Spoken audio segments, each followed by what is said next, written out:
તો સ્વાગત છે મિત્રો વીક નંબર 46માં. તો મિત્રો આગળના વીક નંબર 45 અને 44 અપલોડ કરી દીધેલ છે, જેના વન લાઇનર પ્રશ્નો જોવાના બાકી હોય તો આ ચેનલની અંદર જોઈ લેજો. ફટાફટ શરૂ કરી દે સમયનો બચાવ કરીને. તો શરૂઆત કરી દે. આજનો પ્રશ્ન નંબર પહેલો. તો આ છે નવેમ્બર મહિનાનું કરંટ અફેર, જે તમામ વન લાઇનર પ્રશ્નો આપણે આવરી લેવાના છે. ઓકે, શરૂઆત કરી દઈએ. રાષ્ટ્રીય ન્યાયિક સેવા દિવસ તરીકે કયો દિવસ ઉજવવામાં આવે છે? તો 9 નવેમ્બર. 9 નવેમ્બર એટલે કે રાષ્ટ્રીય ન્યાયિક સેવા દિવસ. ત્યારબાદ ભારતના 91માં ગ્રાન્ડ માસ્ટર તરીકે કોણ બન્યું છે? ભારતમાં 91માં ગ્રાન્ડ માસ્ટર તરીકે કોણ બન્યું છે? તો યાદ રાખવું છે રાહુલ વીએસ. રાહુલ વીએસ 91માં ગ્રાન્ડ માસ્ટર તરીકે ઓળખાણા છે, યાદ રાખજો. ત્યારબાદ હવે જોઈએ નીચેના વિધાનો પર વિચાર કરો. ઓકે, તો જવાબ જોઈ લઈએ. જવાબ નંબર સી એટલે કે પહેલો બીજો સાચા છે. આપણે ફક્ત વિધાન જોઈ લઈએ. ઓકે, પહેલો અને બીજો. તો વાત કરી દઈએ.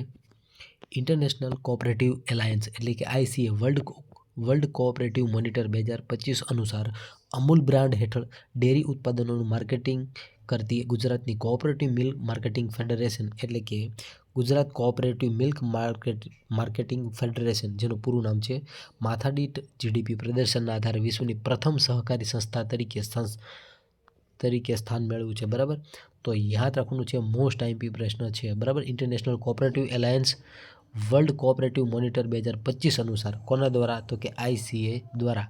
અનુસાર અમૂલ બ્રાન્ડ હેઠળ એટલે કે અમૂલ બ્રાન્ડ હેઠળ ડેરી ઉત્પાદનોની માર્કેટિંગ કરતી ગુજરાત કોઓપરેટિવ મિલ્ક માર્કેટિંગ ફેડરેશનને માથાદીઠ જીડીપીના પ્રદર્શનને આધારે વિશ્વની પ્રથમ સહકારી સંસ્થા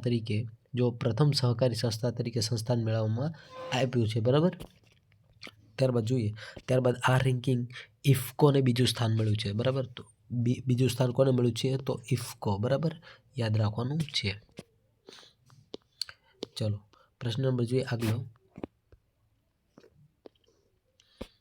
ઓકે, સમાચારમાં રહેલ રોહન બોપન્ના કઈ રમત સાથે સંકળાયેલ છે? તો યાદ રાખજો ટેનિસ, જેમને સંન્યાસ લીધેલો છે, યાદ રાખવાનું છે. બરાબર, રોહન બોપન્ના એ ટેનિસમાંથી સંન્યાસ લીધેલો છે. બરાબર, ઓકે. ત્યારબાદ જોઈએ આગલો પ્રશ્ન. નીચેના પૈકી કયા દેશે 2025માં હોકીની શ્રેષ્ઠતાના 100 વર્ષની ઉજવણી કરી છે? તો યાદ રાખવાનું છે ભારતે શું કર્યું છે? તો કે 100 વર્ષની ઉજવણી કરી છે. પણ શેની? તો કે વર્ષ 2025ના હોકીની શ્રેષ્ઠતાના 100 વર્ષ પૂરા કરેલા છે તેની. ઓકે, ત્યારબાદ આગલા વન લાઇનર જોઈ લઈએ. ઓકે, શાંતિ અને વિકાસ માટે વિશ્વનો વિજ્ઞાન દિવસ તરીકે કયો દિવસ ઉજવવામાં આવે છે? વિશ્વ વિજ્ઞાન દિવસ તરીકે તો 10 નવેમ્બર. બરાબર, શાંતિ અને વિકાસ માટેનો વિશ્વ વિજ્ઞાન દિવસ તરીકે કયો દિવસ છે? 10 નવેમ્બર.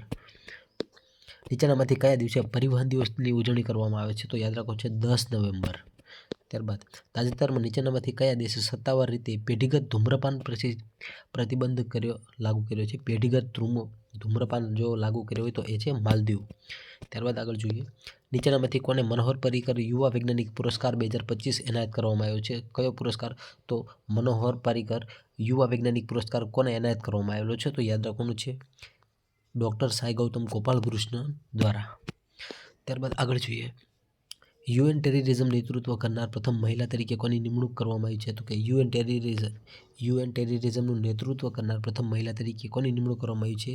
તો શેખા નાસિર અલ નોવૈસ. શેખા નાસિર અલ નોવૈસ. ત્યારબાદ આગળ જોઈએ.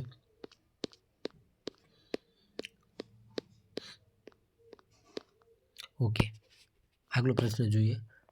ભારતમાં રાષ્ટ્રીય શિક્ષણ દિવસ તરીકે કયો દિવસ ઉજવવામાં આવે છે? તો યાદ રાખવાનું છે 11 નવેમ્બર. ઓકે, આ બેસ્ટ ડે છે, કારણ કે શિક્ષણ દિવસ ઉજવવામાં આવે છે. 11 નવેમ્બર ઇઝ ધ બેસ્ટ. દુનિયાની અંદર જો બેસ્ટ તારીખ હોય તો 11 નવેમ્બર છે. યાદ રાખજો. કેમ? કારણ કે રાષ્ટ્રીય શિક્ષણ દિવસ છે, એટલા માટે. શિક્ષણ એટલે એજ્યુકેશન, જેની અંદર આખી દુનિયા સમાયેલી છે. ચલો, ઓકે. ત્યારબાદ આગળ જોઈએ. કોનો જન્મદિન 11 નવેમ્બર રાષ્ટ્રીય શિક્ષણ દિન તરીકે ઉજવવામાં આવે છે? તો યાદ રાખજો મૌલાના અબ્દુલ કલામ આઝાદ. ઓકે, ત્યારબાદ મિત્રો મારો પણ બર્થડે આ ડેટમાં છે, એટલા માટે યાદ રાખજો. બરાબર, એટલા માટે મેં કહ્યું આ શિક્ષણ દિવસ બેસ્ટ છે. બરાબર, ચલો આગળ જોઈએ. ત્યારબાદ હુરુન રિસર્ચ ઇન્સ્ટિટ્યૂટ એ તાજેતરમાં હુરુન ગ્લોબલ લિસ્ટ 2025ની યાદી જાહેર કરેલી છે. બરાબર, તો હુરુન ગ્લોબલ લિસ્ટ 2025ની યાદી જાહેર કરેલી છે. આ યાદીમાં કયું શહેર નંબર 1 એટલે અબજોપતિ શહેર બન્યું છે? તો ન્યૂયોર્ક. બરાબર. હુરુનની જે યાદી મુજબ છે ન્યૂયોર્ક એ સૌથી રિચેસ્ટ શહેર બનેલું છે. બરાબર. ઓકે. હુરુન ગ્લોબલ રિસર્ચ લિસ્ટ 2025 અનુસાર 92 અબજોપતિની સાથે વિશ્વમાં કેટલામાં ક્રમાંકે છે? બરાબર. મુંબઈ. તો યાદ રાખજો, મુંબઈની અંદર 92 અબજોપતિ છે. બરાબર. અને કેટલામું સ્થાન છે? તો 3જા સ્થાનમાં છે. બરાબર. ઓકે. બ્રિક્સ પે વિશે નીચેના પૈકી કયા વિધાન સાચા છે? તો બ્રિક્સ પે વિશે યાદ રાખજો, સી એટલે કે પહેલું અને બીજું, એટલે કે તે એક પ્રસ્તાવિત ક્રોસ બોર્ડર પેમેન્ટ સિસ્ટમ છે. તે બ્રિક્સ સભ્ય દેશો વચ્ચે સાથે ચલણોનો ઉપયોગ વેપાર અને નાણાકીય વ્યવહારોને સરળ બનાવવા માટે કરેલ છે. તાજેતરમાં Boston Global Forum AI World Society એટલે એવ્સ દ્વારા World Leader for Peace and Security Award કોના એનાયત થયેલો છે? તો રવિશંકર. તો યાદ રાખવાનું છે રવિશંકર દ્વારા. બરાબર. શ્રી રવિશંકર દ્વારા. ઓકે.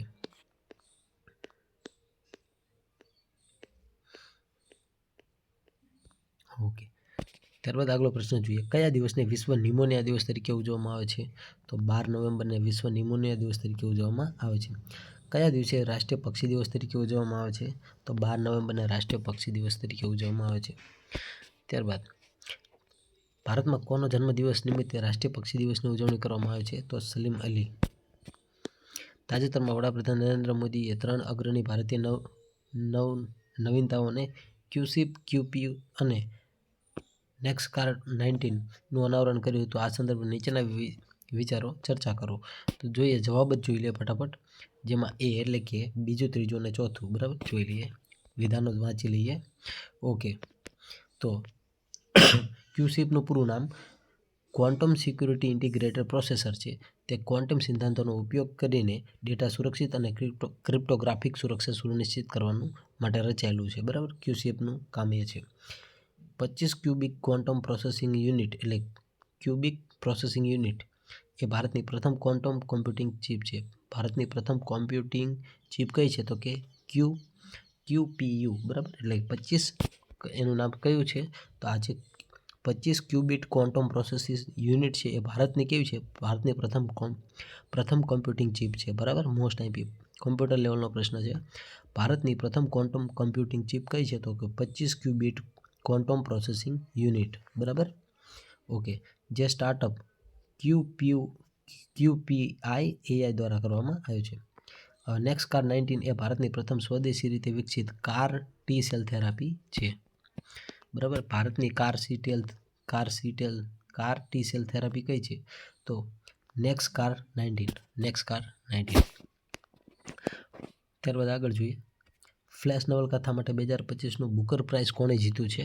તો ડેવિસ સઝાલે. બરાબર. Flesh Davis Szalay. Okay. Booker Prize કયા ક્ષેત્રે આપવામાં આવે છે? તો સાહિત્ય ક્ષેત્રે. ત્યારબાદ જોઈએ, તાજેતરમાં જેમ્સ ડી વોટસનનું નિધન થયું છે. જેમને નીચેનામાંથી કયા વિધાનો સાચા છે? બરાબર. ઓકે. તો જવાબ પહેલું, બીજું સાચા. એટલે કે જોઈએ, 1953માં તેમણે બ્રિટિશ વૈજ્ઞાનિક ફ્રાન્સિસ ક્રિક સાથે મળીને ડીએનએના ડબલ હેલિક્સની રચના ઓળખી કાઢી હતી. 1962માં તેમને ફ્રાન્સિસ ક્રિક અને મોરિસ વિલ્સન સાથે નોબેલ પ્રાઇઝ એનાયત થયો હતો. તો મિત્રો યાદ રાખજો, જે ડીએનએની શોધ કોને કરી હતી? તો આપણને ખબર છે, સર ફ્રાન્સિસ અને રોબર્ટ નોઇસ. તો મિત્રો સન ફ્રાન્સિસ ક્રિક છે એને ડીએનએ વિશેની શોધ કરેલી છે. બરાબર. પરંતુ જો એવોર્ડ આપવામાં આવશે તો નોબેલ પ્રાઇઝ કોની સાથે મળેલો છે? તો મોરસ વિલિકન્સ સાથે મળેલો છે. અને ફ્રાન્સિસ ક્રિક અને વિલિકન્સ બંનેને મળેલો છે. બરાબર. ઓકે. એમાં ચલો આગળ જોઈએ. હવે ડીએનએનું પૂરું નામ મિત્રો યાદ રાખજો, બરાબર. ડીએનએ ડીઓક્સી ન્યુક્લિક એસિડ છે અને આરએનએ ડીઓક્સી રિબો ન્યુક્લિક એસિડ છે. બરાબર. આ બંને યાદ રાખી લેજો. ઓકે. ચલો આગળ જોઈએ. આ તાજેતરમાં યુએન વોટર કન્વેન્શનમાં જોડાનાર પ્રથમ દક્ષિણ એશિયા દેશ કયો છે? તો યાદ રાખવાનું છે બાંગ્લાદેશ. ત્યારબાદ કોણાર્કના સૂર્ય મંદિર વિશે નીચેના પૈકી કયા વિધાનો સાચા છે? તો બરાબર, આ એક જોઈ લઈએ પ્રશ્ન. પહેલું અને બીજું સાચા છે. તે ઓડિશાના રાજ્યમાં પવિત્ર શહેર પુરી ખાતે આવેલું છે. તેનું નિર્માણ 13મી સદીના રાજા નરસિંહ વર્મન પ્રથમે કરાવેલું છે. ઓકે. તો મિત્રો આ જે કોણાર્કનું સૂર્ય મંદિર છે, બરાબર, હવે એ કોને નરસિંહ વર્માને કરેલું છે. ઓકે.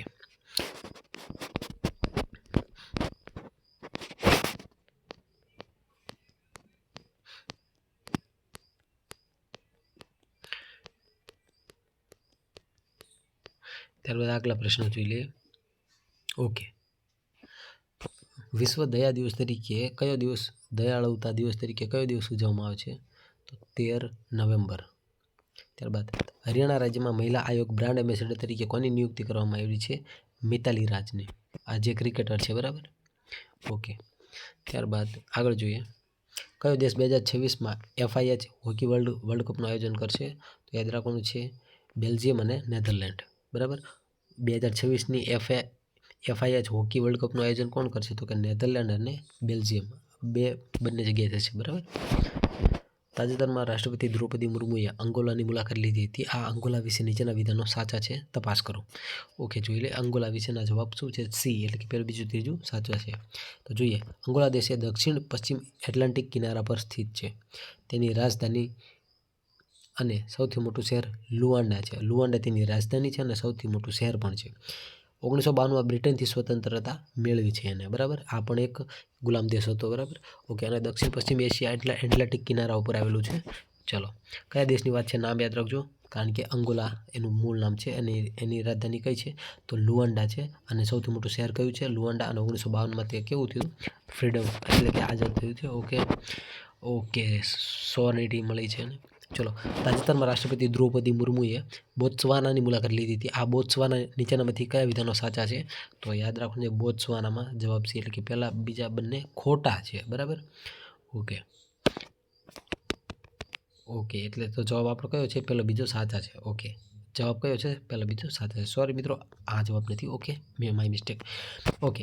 તે દક્ષિણ આફ્રિકાના મધ્યમાં સ્થિત એક ભૂમિગત દેશ છે, બરાબર. બોત્સવાના ક્યાં છે? તો કે મધ્ય આફ્રિકામાં આવેલો દેશ છે અને ભૂમિગત દેશ છે, લેન્ડલોક દેશ છે. રાજધાની અને સૌથી મોટું શહેર ગેબોરિન છે. ટૂંકમાં યાદ રાખજો કે બોત્સવાના દેશની મુલાકાત છે દ્રૌપદી મુર્મુએ લીધી છે. અને આ બોત્સવાનાનું જો રાજધાની પૂછે તો ગેબોરન છે. બોત્સવાની રાજધાની ગેબોરન છે અને તે આફ્રિકામાં મધ્યમાં સ્થિત એક ભૂમિગત શહેર છે. અને જો લુઆન્ડા પૂછે, બરાબર, તો એ લુઆન્ડા એક અંગોલાનું મુખ્ય છે, બરાબર. એટલે કે અંગોલા મુખ્ય શહેર છે, રાજધાની છે, આપણે દિલ્હી જેમ, બરાબર. ઓકે, ચલો આગળ જોઈએ. ઓકે, અંગોલાની રાજધાની કઈ છે? તો અંગોલાની રાજધાની છે લુઆન્ડા, બરાબર. અને બોત્સવાની રાજધાની કઈ છે? તો બોત્સવાનાની જે રાજધાની છે એ કઈ છે? તો ગેબોરિન છે, બરાબર. ઓકે, ચલો આગળ જોઈએ. એટલે બંનેમાંથી ગમે તે આવે, કન્ફ્યુઝન થવું જોઈએ નહીં.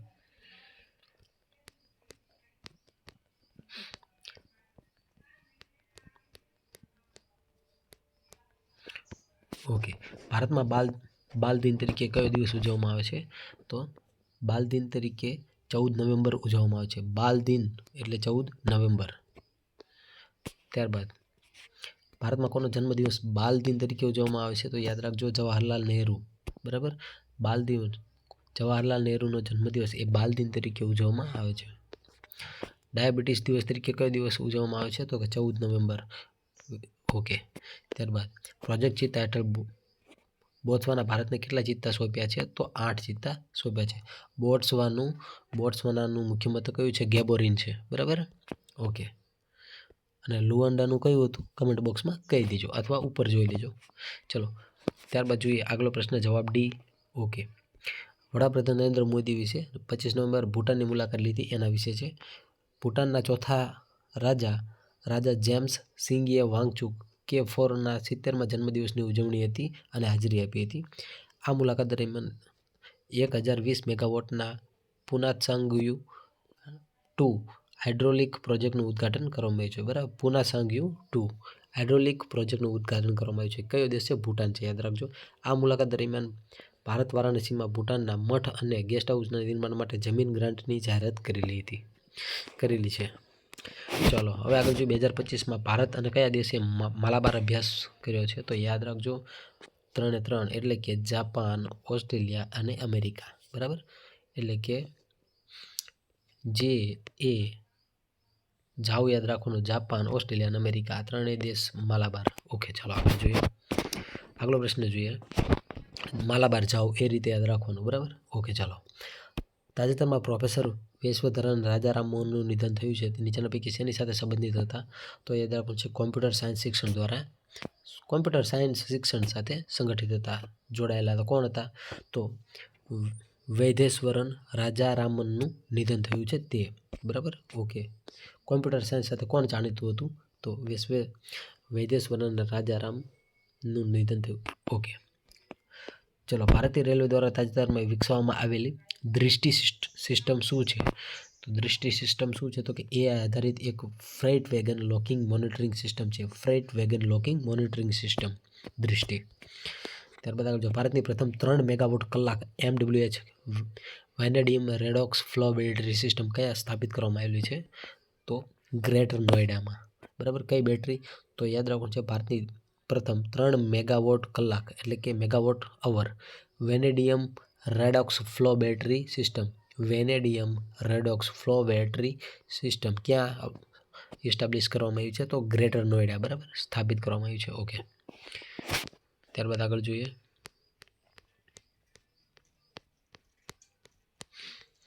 ઓકે, જનજાતીય ગૌરવ દિવસ અથવા આદિવાસી ગૌરવ દિવસ તરીકે કયો દિવસ ઉજવવામાં આવે છે? 15 નવેમ્બર. 15 નવેમ્બર કયા સ્વાતંત્ર્ય સેનાની જન્મ જયંતિ છે જેની યાદમાં આદિવાસી ગૌરવ દિનની ઉજવણી કરવામાં આવે છે? તો યાદ રાખજો, જવાબ જોઈ લઈએ આપણે મિત્રો. જવાબ સી એટલે કે બિરસા મુંડાનો જન્મદિવસ છે 15 નવેમ્બરના રોજ, બરાબર. એટલા માટે આદિવાસી ગૌરવ દિવસની ઉજવણી 15 નવેમ્બરના રોજ થાય છે.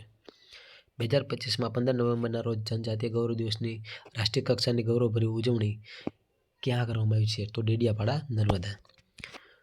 તાજેતરમાં પ્રસિદ્ધ પર્યાવરણવિદ સાલુમરાડ થિમક્કાનું નિધન થયું છે. તે નીચેના પૈકી કયા વિધાનો સાચા છે? કોનું નિધન થયું છે?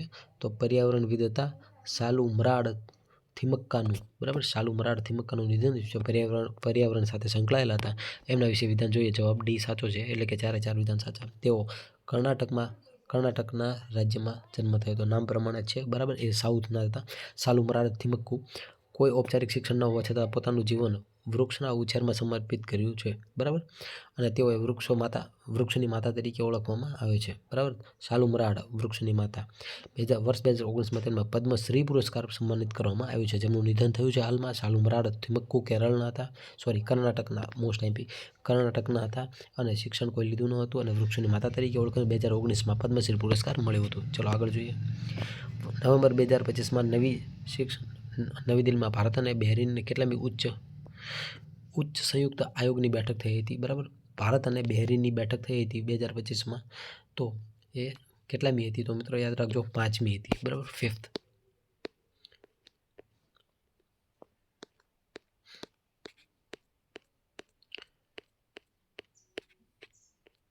તો મિત્રો આ ઇન્ટરનેશનલ જે પ્રશ્નો છે એને આપણે અલગથી મૂકીશું છે. Thank you so much.